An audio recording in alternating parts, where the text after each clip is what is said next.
Let's create a Pokemon game in 100 seconds. First off, we're going to show you how to create custom Pokemon starter choices. So if you're interested in learning more, then please follow. We've got a lot more tutorials coming on. First off, we want to create a new object and we want to turn it into a Pokeball. So we're just going to go sprite, item ball, boom, done. We're going to repeat this 3 times so that we have all 3 of our different starter choices.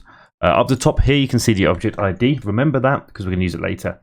Okay, now we're going to open up our code. Once we've got our code open, we're going to start creating it. So we're going to do starter choice 1, and we're going to do what we do for every single script, and that's lock the player, and then make sure we release them at the end. Show on pick is a little script that's just going to show the character's sprite on screen so they can see which Pokemon they're going to be choosing. And on top of that, we're just going to put a little bit of feedback using some script just to say, do they actually want to choose this Pokemon?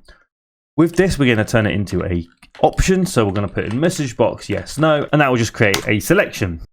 If the player chooses yes, then we want to capture that.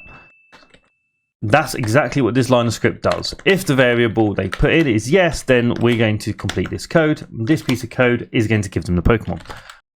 This Pokemon is going to be level 5 when picked up, and it's going to be holding an Oran Berry. We then set the variable. Variables are just information in the game that's going to be used later. In this case, we're going to set it to 0, and each choice is going to have a slightly different one so that we know later in the game what start you chose. We're also going to set a flag, which we're going to create called flag receive starter. This flag will stop the player from being able to take 2. So we're just going to go into our flags and we're going to overwrite purchase bag. Brilliant. Now we have the flag. We actually want to make sure the player doesn't do it multiple times. So we're just going to go if. We're going to create a conditional, and if the player hasn't received their starter yet, then they're welcome to do all of this code. If they have already done this code, then we're just going to say message box, I have already chosen a starter. With that, the player will now have their starter. We're just going to give a bit of feedback. So we're going to say, tell them they've received their Pokemon.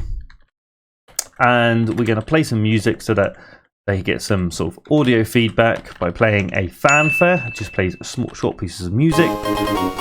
And we want to make the object disappear. So if you remember that ID of the object earlier, we'll add it in now. And that's all we need.